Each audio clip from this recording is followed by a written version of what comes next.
The Longsword in Monster Hunter is one of the most stylish, flashiest, and rewarding weapons in the game. It's easy to pick up and learn, but thanks to its access to reliable counterattacks and invincibility frame moves, it also has a high skill ceiling that makes it tough to master. Not only would you need to fully understand how the Longsword works, but you'd also need a Dark Souls level understanding of your enemy's movesets so you can look like you actually have the power of God and anime on your side. But before we can even think of reaching that point, you need a solid understanding of how the Longsword works in the first place, which brings us to why we're here. In this video, we're going to be doing a quick and clean beginner's guide of the Longsword for both controller and keyboard players, focusing on teaching you the bare essentials to get out and hunting quickly, but still teaching you enough to know what you're doing. We'll be going over mechanics, movesets, gameplay flow, some staple Longsword combos, and of course ending with some tips and tricks from a hunter that's put roughly 200 hours into the weapon. Without further ado, let's get straight into it. Just like my beginner's charge blade guide, I'll be showing the button combinations for each platform on screen, but for simplicity's sake, we'll be speaking the PlayStation controls. A plus sign between buttons means to push them at the same time, while the arrows between buttons means that it is the next button sequence to push. Starting with a brief overview, the Longsword at its core is a simple weapon that looks impressive and does just as impressive damage.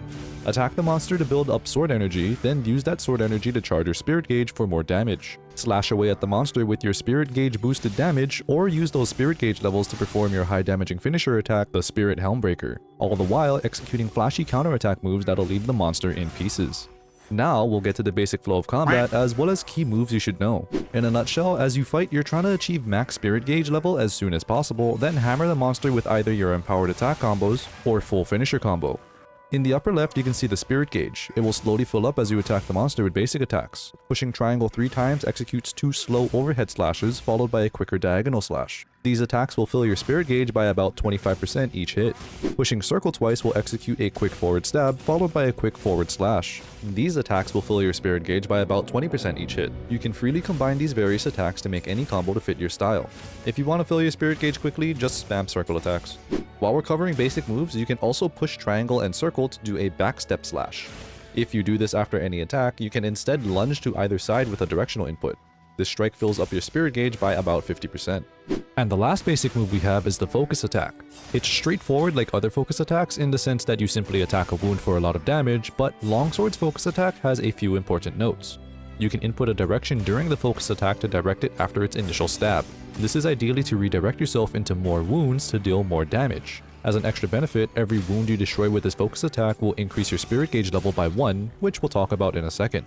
Once your spirit gauge is full, you can use that energy to level your spirit gauge by performing a spirit blade combo. Simply push R2 4 times to perform various slashing moves, consuming about 20% of your spirit bar with each move. The combo ends in a forward lunging spirit round slash. If this final move hits the monster, you'll increase your spirit gauge level by 1. Alternatively, after any attack, you can push and hold R2 to start a charging animation. As this animation charges, you'll gain spirit energy and be able to start your spirit blade combo from a higher level move. Basically, this lets you skip the earlier build-up moves and save some spirit energy on the way to leveling your spirit gauge. Once fully charged, you'll instead do a spirit round slash, skipping the entire combo build-up and going straight to the move that levels your spirit gauge. Now, what do these spirit gauge levels even do? The higher your spirit gauge level, the more damage you do overall, hence we want to rush to the highest level as soon as possible. As you level your spirit gauge, it'll slowly decay over time, seen as the outline color of the blade slowly draining. If it completely empties, you'll lose a spirit gauge level. There are 4 spirit gauge levels: none, white, yellow, and red. Spirit gauge levels are also used for your big finish attack, the Spirit Helmbreaker. Push R2 and triangle to do a forward thrust. If it hits the monster, you'll leap high into the air.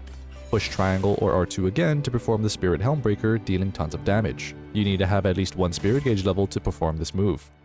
Once you reach red spirit gauge, a few things will happen. Your bar will completely fill and start draining, indicating how long you have before your spirit gauge level drops. Your triangle attacks will change animation to strike multiple times, increasing their damage. You'll be able to use an additional powerful attack after you do a spirit round slash, which is the final move in your R2 combo that levels your spirit gauge.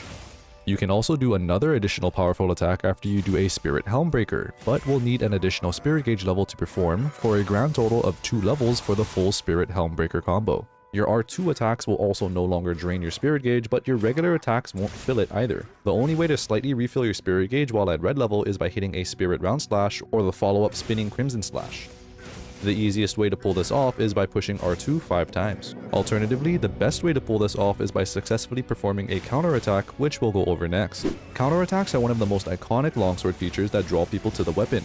During a counterattack, you have a small window of invincibility. If you're hit during this window, you'll counterattack the monster while taking no damage, do huge damage to the monster, and level your spirit gauge by 1.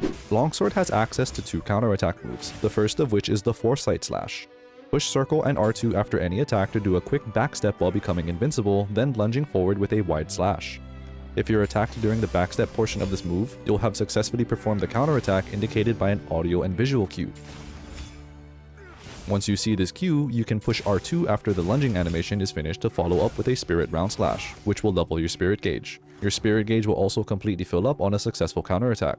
The only downside of the Foresight Slash is that it uses your entire spirit gauge when performing the move, and requires you to have at least a little spirit energy to perform. If you counterattack while at red spirit gauge, you'll do a more damaging counterattack, will only use a portion of your spirit gauge instead of all of it, and will have a different backstep animation that seemingly has a more generous counterattack window. Longsword's second parry is a little different, as it requires a more dramatic setup than the first.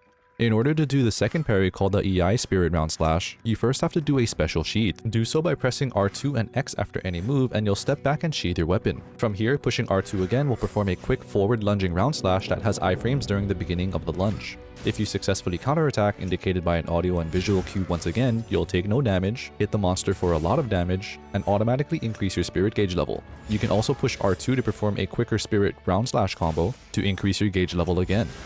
Nothing special happens if you perform this parry at a red bar.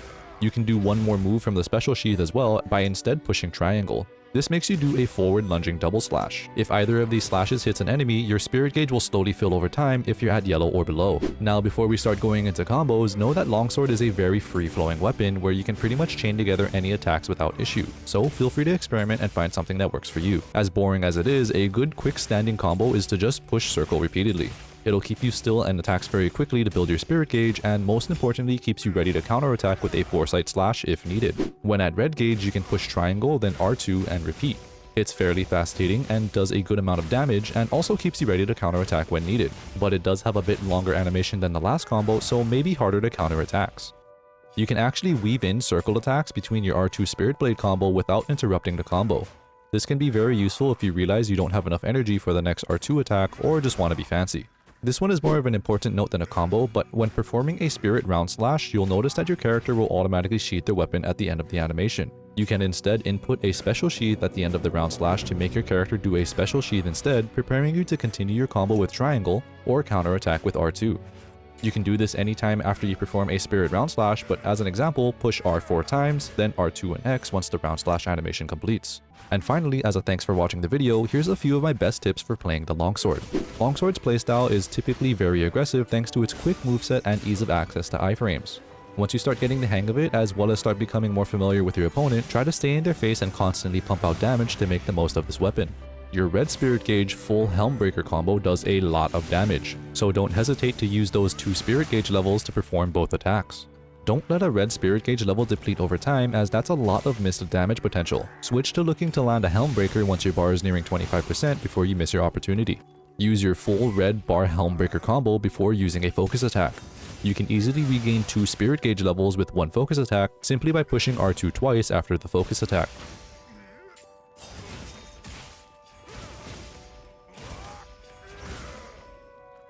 Some skills that work well with Longsword in no particular order are Quick Sheath, Critical Draw, Punishing Draw, Focus, Power Prolonger, and Adrenaline Rush. If you guys found the video helpful, be sure to leave a like and subscribe. Let me know if you have any Longsword questions, and if there's any veterans here for some reason, let me know if I missed something important that beginners should know, or throw your own tips in the comments to help out a fellow hunter. Good luck and happy hunting!